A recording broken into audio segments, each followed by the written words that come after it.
Tonight, Monday Night Raw takes place once again from the Amway Center in Orlando, Florida, inside the WWE Thunderdome, and we have a ton of exciting matches and segments announced for tonight's edition of Monday Night Raw. But what we're going to talk about specifically in this video is A Moment of Bliss. Yes, Alexa Bliss is hosting another edition of her Monday Night Raw talk show, but this week the special guest is none other than the Viper himself, the former WWE Champion and the man who in recent weeks is getting more and more stalkings from the Fiend, that man being Randy Orton.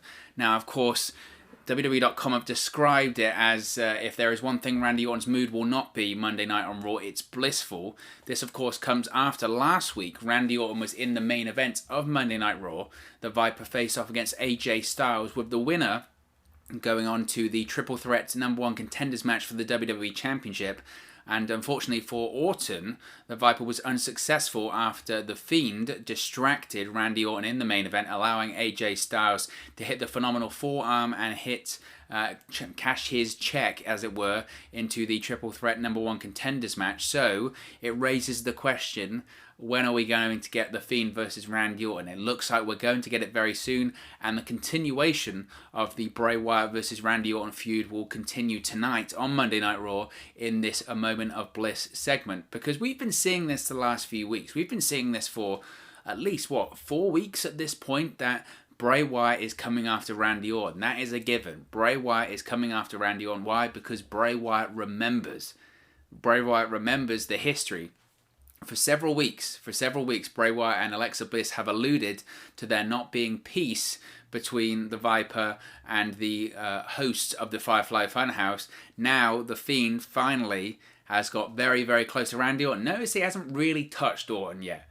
We saw it a few weeks ago when Orton was the WWE Champion. The Fiend was lurking over the shoulder of the Viper at the end of Raw, and it was kind of the same last week. The Fiend was lurking, but he's getting closer and closer and closer to Orton, and I think Orton knows at this point it's inevitable. It's coming. The Fiend is coming for Randy Orton, and there's nothing that he can do. Perhaps finally we're actually going to get some physicality between the Fiend and Randy Orton tonight on A Moment of Bliss segment, so it's going to be very exciting. I think it's inevitable, and we did a report on this earlier today with the WWE News video. We're going to get Randy Orton versus Bray Wyatt at TLC. That's going to happen. It feels like that's what the direction is. That's the match that we're going to see at TLC. The big question, I suppose, is what version of Bray Wyatt is going to show up at TLC? Are we going to get Randy Orton versus Bray Wyatt, the Firefly Funhouse version of Bray Wyatt, or are we going to get Randy Orton versus the Fiend at TLC? And it's interesting because 1 year ago, of course, we got Bray Wyatt appearing at TLC when he faced off against The Miz. It was the first time we had Firefly Funhouse version of Bray appear inside of a wrestling ring. And in recent weeks on Raw, we've actually seen the Firefly Funhouse version of Bray Wyatt also wrestle, ironically enough, The Miz on Raw. So he's kind of been appearing in that character as well. And obviously we know The Fiend doesn't do many matches on TV. I think he's only done one, which was on SmackDown prior to the draft. We're not going to get a Fiend match on TV. But there is a potential that we could get that at TLC next month. So it's very interesting as to which version of Bray Wyatt is going to show up, because it seems like both versions are very much interested in Randy Orton. The Firefly Funhouse version of Bray definitely remembers what happened when it comes to Randy Orton and Bray Wyatt back in 2016, 2017, and the Fiend looks like he wants to extract some revenge and play some mind games with Randy Orton because of that. Now, I've mentioned the past there between Bray Wyatt and Randy Orton. I'm really glad they're revisiting it, because Bray Wyatt and Randy Orton's past is incredibly thorough, isn't it? One of the, I suppose, the highlights of Bray Wyatt's original WWE run in the Each of Worlds character, certainly post the beginning of the Wyatt family in 2013, 2014, was the Randy Orton feud. That was on SmackDown Live just after the brand split had taken place for the second time. You had Randy Orton on SmackDown Live, and you also had Bray Wyatt. And shockingly, Randy Orton aligned himself with Bray Wyatt after having a mini feud. Randy Orton aligned himself with Bray Wyatt, and he joined the Wyatt family. Now, at the time, Luke Harper was very skeptical of Orton's intentions. Orton managed to get Luke Harper kicked out of the Wyatt family, and then eventually, like Luke Harper was saying, Randy Orton turned on Bray Wyatt. He infiltrated the Wyatt family, so much so he actually burnt down the Wyatt family compound, actually burnt down a meaning to Bray Wyatt in terms of the sister Abigail. I don't think the rocking chair, I think that was burnt down by The Undertaker. Lots of things getting burnt down when it comes to Bray Wyatt. Nevertheless, it was the Wyatt family compound burnt down by Randy Orton back in 2017. They then, of course, had a match at WrestleMania for the WWE Championship. Randy Orton defeated then WWE Champion Bray Wyatt in a terrible match. I mean, it was just terrible. It wasn't their fault. It was a long WrestleMania.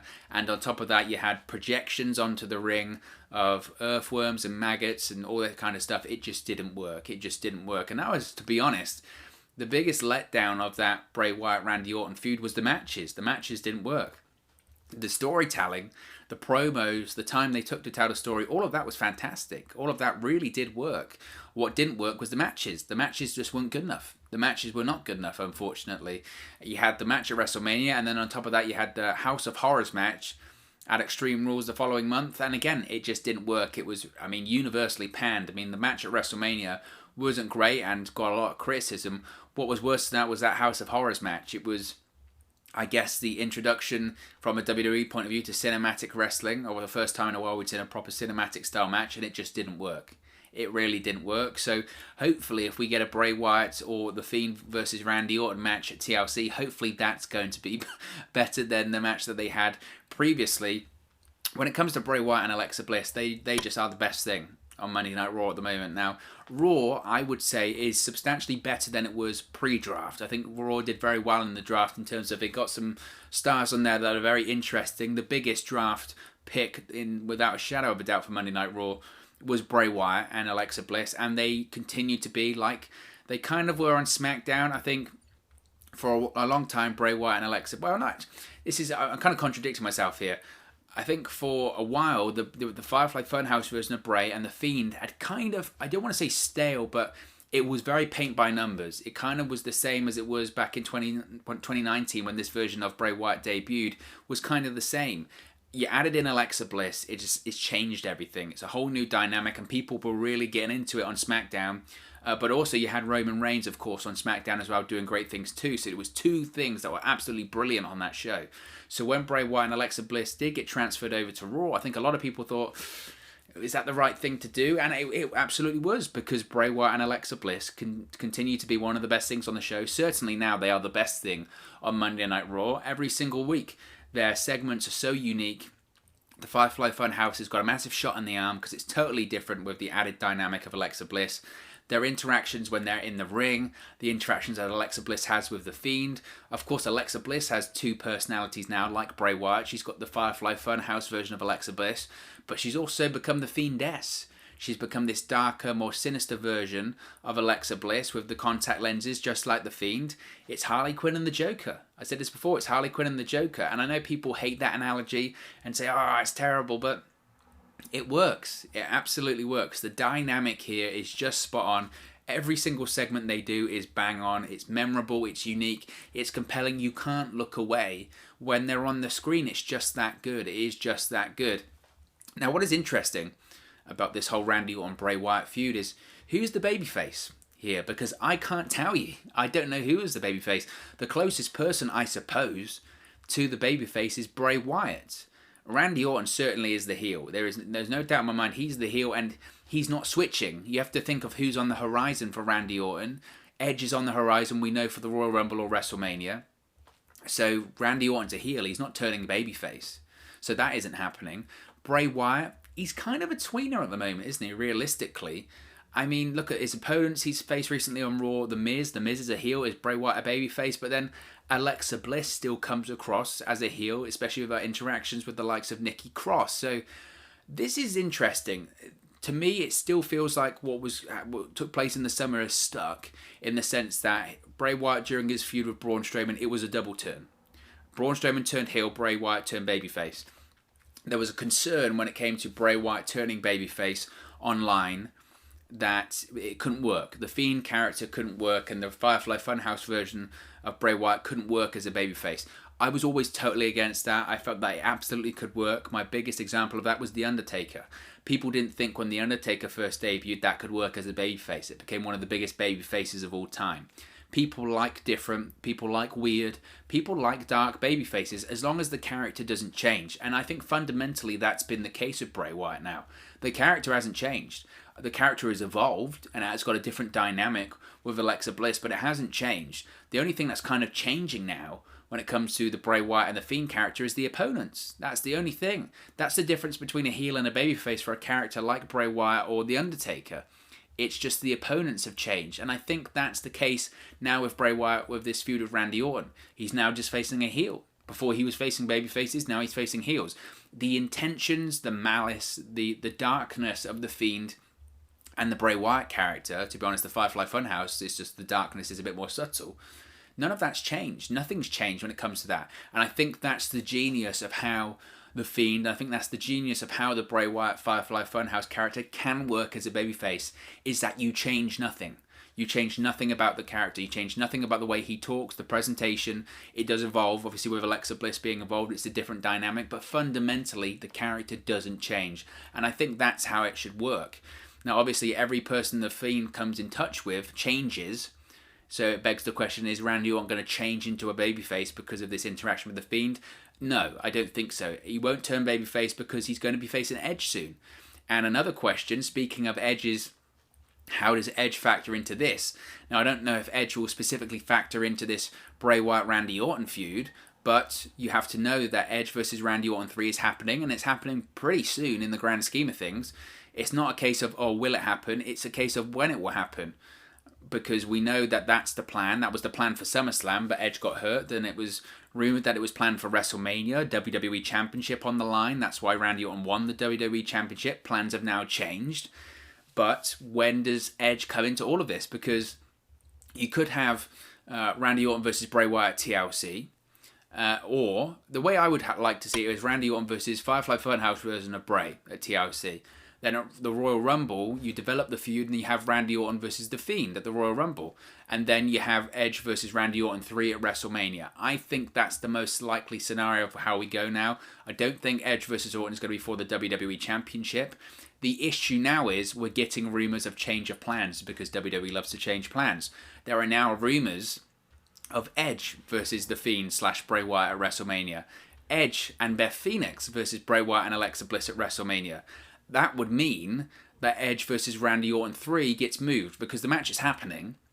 But to me, that would mean then that Edge versus Randy Orton 3 then shifts to the Royal Rumble. So there's a lot in play here, I think, when it comes to the timetable of everything now. And the moving parts are Edge, Randy Orton, and Bray Wyatt, factoring Alexa Bliss and possibly Beth Phoenix into there. So there is a lot at play. Nevertheless, Bray Wyatt and Alexa Bliss, they're the best thing on Raw right now. They're the reason I watch, in addition to maybe Drew McIntyre, but they're the thing that I certainly enjoy the most when I watch Raw every week.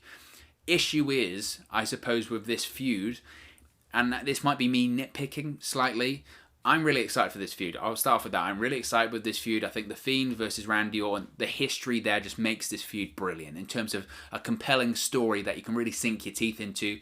The history and the foundation that's already there makes this really exciting. The issue is, I suppose, from a booking point of view, is Randy Orton doesn't win this feud. He doesn't win this feud. Why? Because The Fiend doesn't do jobs unless your name's Bill Goldberg and it's in Saudi Arabia. The Fiend doesn't do jobs. The Fiend doesn't get pinned. He doesn't lose.